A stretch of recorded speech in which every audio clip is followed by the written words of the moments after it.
गौतम बुद्ध ने कहा था कि एक भयंकर जंगली जानवर की तुलना में एक धोखेबाज और दुष्ट दोस्त से अधिक डरने योग्य है, क्योंकि जानवर केवल आपके शरीर को ही हानि पहुंचाता है, लेकिन एक कपटी और धोखेबाज दोस्त आपकी बुद्धि को हानि पहुंचाता है।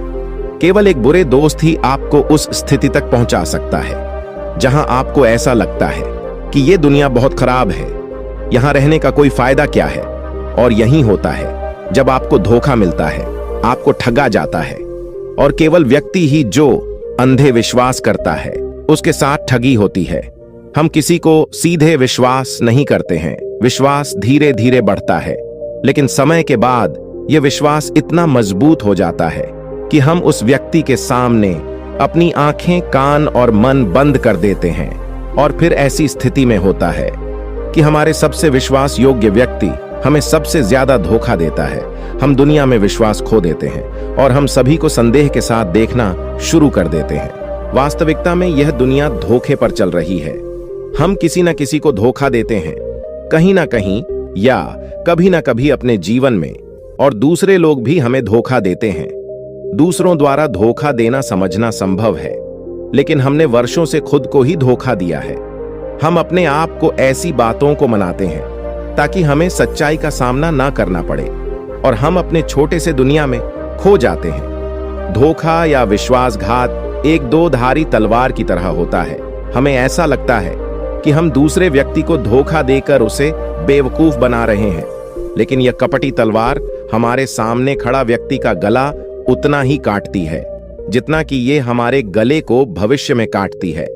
आज की बौद्ध गति से आप यह जानेंगे कि हम धोखे और विश्वासघात से खुद को कैसे सुरक्षित रखें, और इस वीडियो के अंत में हम 10 ऐसे संकेत के बारे में सीखेंगे जो एक ठग और झूठा में पाए जाते हैं। एक जवान लड़का बहुत क्रोधित हालत में था और वह बकर के जरिए स्वयं हत्या करने की सोच रहा था।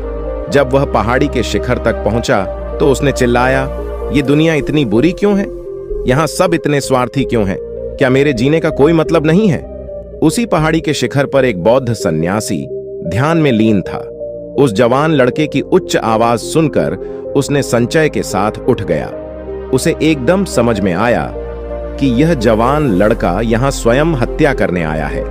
जब वह जवान लड़का पहाड़ी से कूदने वाला था, तभी बौद्ध सन्यासी ने उसका हाथ पकड़ा और बौद्ध सन्यासी ने उसे पीछे खींचा और कहा, क्या हुआ? क्या आगे का रास्ता खत्म हो गया है? जवान लड़का ने कहा, कौन सा रास्ता? यहां कोई रास्ता नहीं है।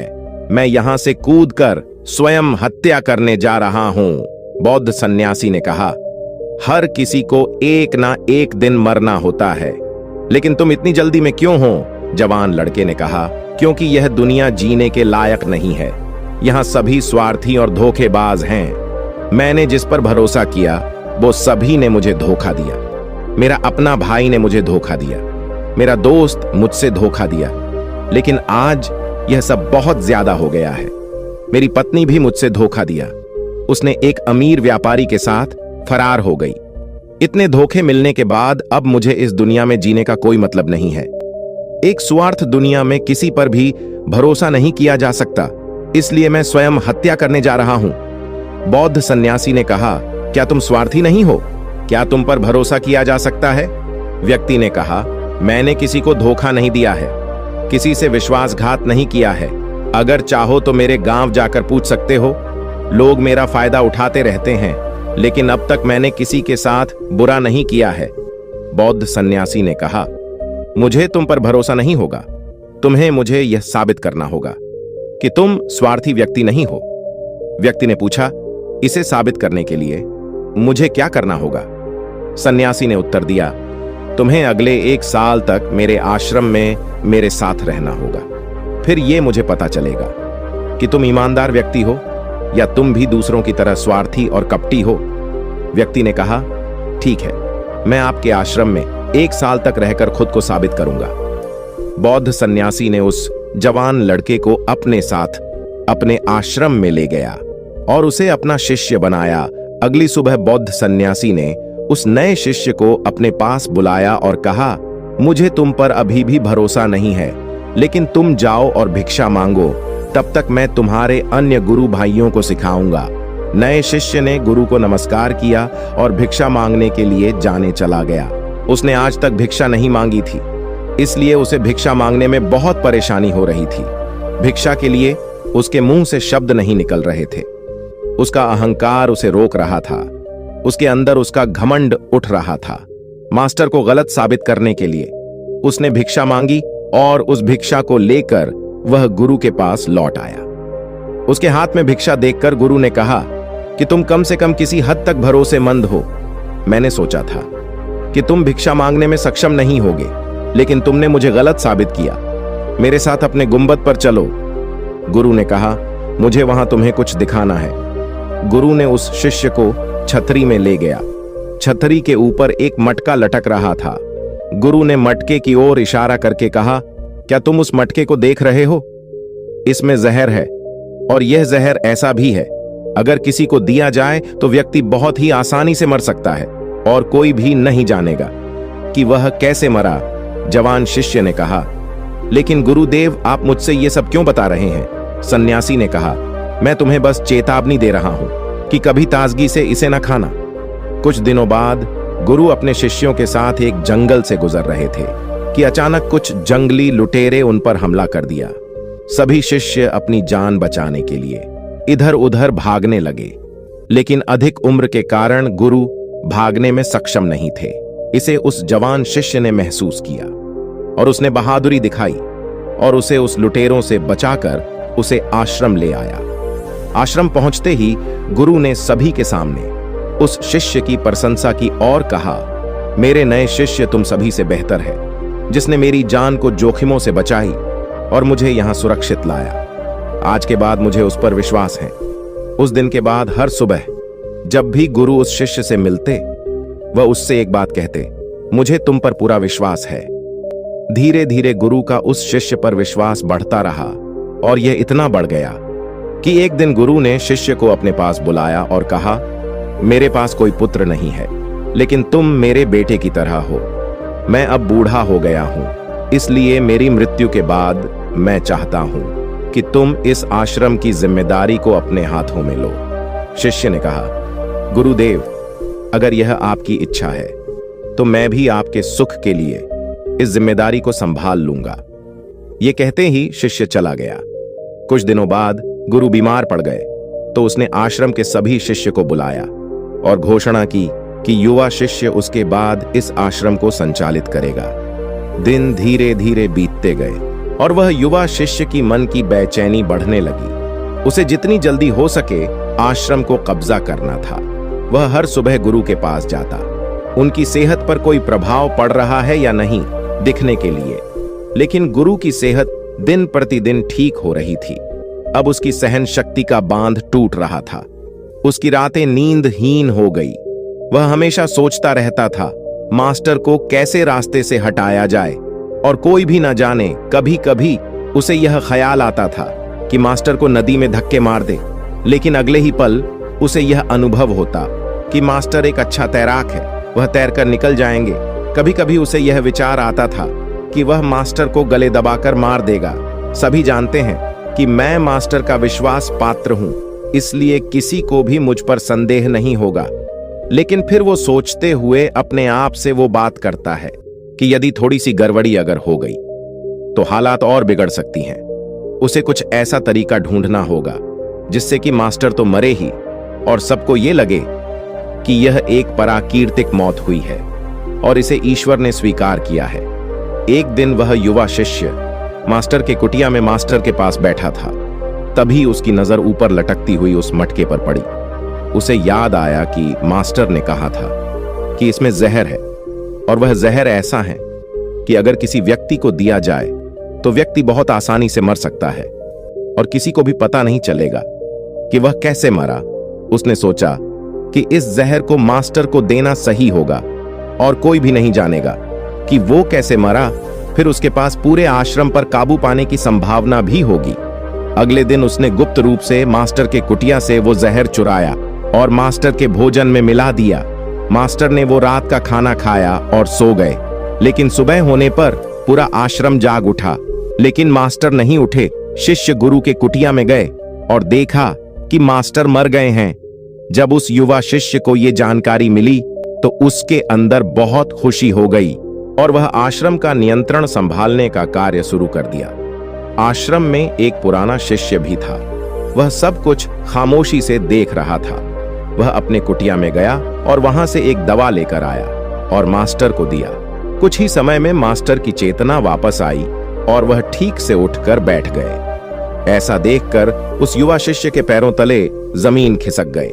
वह बहुत घबराया हुआ था। गुरु ने बाकी शिष्यों को उनके कार्यों पर भेज दिया और युवा शिष्य को अपने पास बुलाया और कहा, क्या तुम अभी भी विश्वास योग्य हो? क्या तुम मुझे धोखा नहीं दोगे? क्या तुम स्वार्थी नहीं हो? शिष्य गुरु की पांवों में गिर पड़ा और कहा, मुझे नहीं पता कि मैंने इस अपराध को कैसे किया है। मैंने आज तक किसी को धोखा नहीं दिया है। लोग मुझे धोखा दे रहे हैं, लेकिन नहीं जानता कि मैंने आज आप पर धोखा क्यों और कैसे किया। गुरु ने कहा, तुम मुझे धोखा नहीं दे सकते क्योंकि मैंने कभी तुम पर विश्वास ही नहीं किया है। मैं किसी पर भी विश्वास नहीं करता। मैं केवल उसी पर विश्वास करता हूं जो मैं अपनी आंखों से देखता हूं, और मैं तुम्हारे भीतर की लालसा देखना चाहता था और मैंने तुम्हें यह लालसा जानबूझकर दी थी। क्योंकि किसी को धोखा देने के सिर्फ 3 ही कारण होते हैं। पहला स्वार्थ, दूसरा लालसा और तीसरा ईर्ष्या। वह युवा सन्यासी मास्टर से पूछा, लेकिन मास्टर, मैं अपने आप को अपना ये कैसे स्वार्थ, लोभ और ईर्ष्या से मुक्त रख सकता हूं? मास्टर ने कहा, खुद को पढ़े, खुद को जाने और खुद के अंदर प्रवेश करने का प्रयास करो। इंसान में बहुत महान संभावनाएं होती हैं। वह खुद को कुछ भी बना सकता है, वह कुछ भी हो सकता है। और जब आपको मौका ना मिले तो अपने अंदर देखें और जानने की कोशिश करें कि आप क्यों बदल रहे हैं, कौन आपको बदल रहा है, क्या यह परिवर्तन अच्छा है या बुरा, आत्मनिरीक्षण करो। मास्टर के इन शब्दों को सुनकर शिष्य फिर से उनके पैरों में गिर गया और कहा, मास्टर, मैं आपका शिष्य बनना चाहता हूं और जानना चाहता हूं कि मैं कौन हूं, मैं क्या हूं और मैं क्यों बदलता हूं।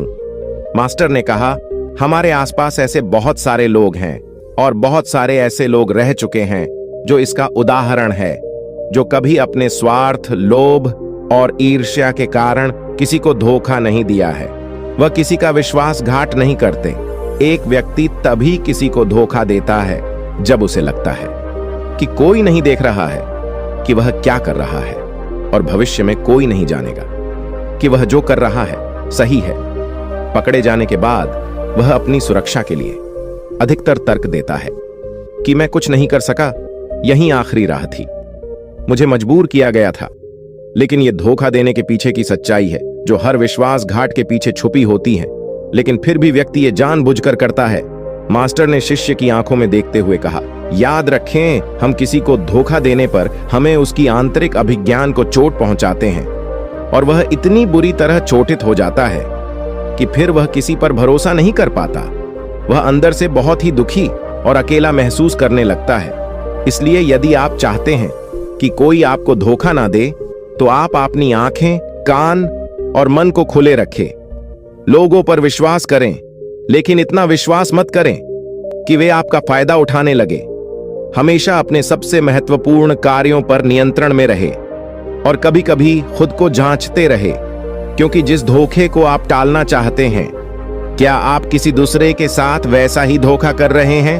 अगर कोई आपको फिर भी धोखा दे रहा है तो निराश ना हो, क्योंकि हर विश्वासघात किसी व्यक्ति को कुछ ना कुछ सिखा कर जाता है।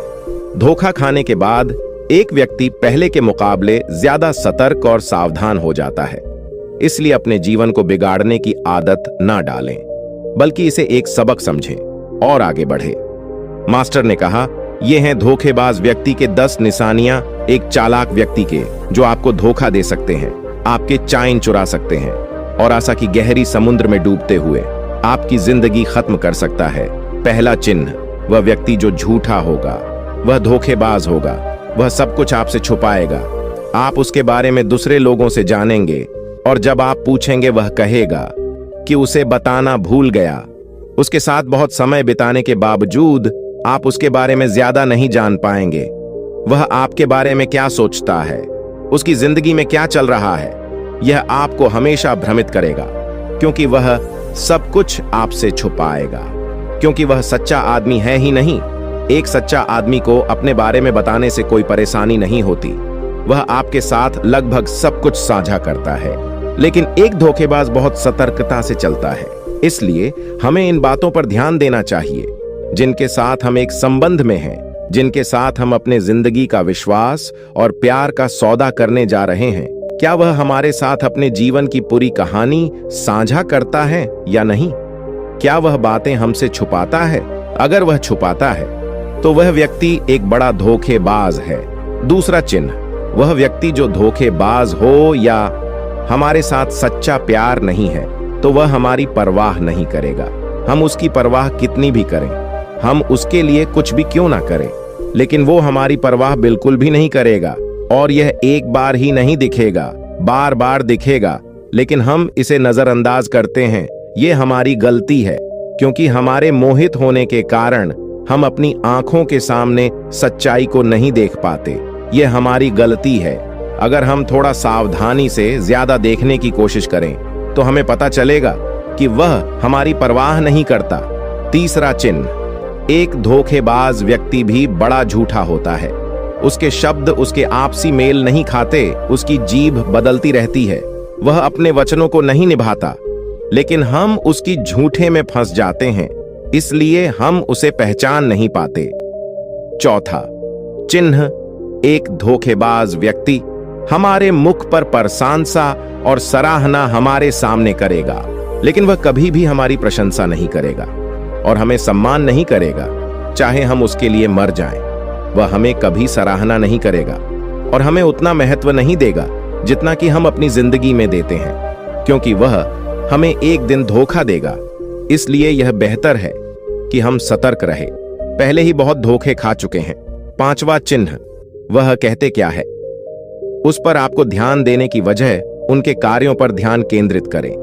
बात करना बहुत आसान है, लेकिन करना बहुत ही मुश्किल होता है और अधिकांश लोग इन बातों पर फंस जाते हैं। इसलिए चाहे वह आपसे कितनी भी बातें करे, आपके साथ कितने वादे करे, जब तक वह उसे दिखाने का प्रदर्शन नहीं करता तब तक उस पर विश्वास ना करें। छठा चिन्ह, यह अक्सर प्यार के संबंध में देखा जाता है कि यह धोखेबाज व्यक्ति उस व्यक्ति को कैसे पकड़ता है जो उससे प्यार करता है, जैसे कि उसके सामने हमेशा उपलब्ध होता है। वह कहीं नहीं जा रहा है, वह उसके लिए यहां रहेगा, उसे ना तो सम्मान करेगा और ना ही सम्मान देगा, और अगर सम्मान के लिए विनती की जाए तो वह उसे और अधिक अपमानित करेगा। यदि आपको संबंध में किसी से विनती करनी हो तो मुझसे समझो कि उसमें आपके लिए प्यार नहीं है। जो वास्तव में आपसे प्यार करता है वह चाहेगा कि आपके साथ अधिकांश समय बिताए, जिससे आप समय के लिए विनती करें। समझो कि उसमें आपके लिए प्यार नहीं है। सातवां चिन्ह, वह हर चीज के लिए समय निकाल सकता है, लेकिन कभी भी आपके लिए समय नहीं निकालेगा। वह अपने जीवन में आपके लिए कुछ भी नहीं छोड़ेगा, लेकिन आपको कभी नहीं छोड़ेगा। वह तभी आपसे बात करेगा जब उसे मन करेगा, ना कि जब आपको उनकी जरूरत होगी। वह आपको किसी और के साथ बदल सकता है, लेकिन आपके लिए कुछ नहीं बदलेगा, ना तो उनकी आदतें, ना ही उनका स्वभाव और ना ही उनकी सुविधा। आठवां चिन्ह, वह कभी भी आपको आपके प्रति समर्पित और आज्ञाकारी नहीं होगा। जैसा कि हम आपके साथ हमेशा रहेंगे, चाहे जो भी हो, हम समर्थन करेंगे, चाहे जैसा भी समय हो। वह सिर्फ अपनी शर्तों पर ही आपके साथ रहेगा। जब उसे आराम और अच्छा लगेगा तभी वह आपके साथ रहेगा, और अगर उसे थोड़ा भी चोट लगे तो वह चला जाएगा, क्योंकि वह कभी भी अपनी सुविधा के लिए, अपने सीमा के बाहर कुछ भी करने के लिए नहीं आएगा। नौवां चिन्ह, वह हमेशा आपको चोट पहुंचाएगा, कभी जानबूझकर और कभी बिना जाने कि वह आपको कितना चोट पहुंचा रहा है, और आपका हृदय लगातार दुखेगा। आप उस व्यक्ति के साथ खुश रहेंगे जो वास्तव में आपसे प्यार करता है। उसके साथ होने से आपको ऐसा लगेगा कि आप हवा में हल्के से उड़ रहे हैं। और अगर आप एक धोखेबाज और गलत व्यक्ति के साथ संबंध में हैं, तो सब कुछ भारी और असावधान लगेगा। ऐसा लगेगा कि कुछ गड़बड़ है। अंदर से एक आवाज आएगी कि यह संबंध आपके लिए सही नहीं है, और यदि इसे सुनने के बावजूद आप इसे नजरअंदाज करते हैं तो यह आपकी गलती होगी। 10वां चिन्ह, आपके जीवन में वे कहीं नहीं है। आपके जीवन में उनकी कोई विशेष जगह नहीं है।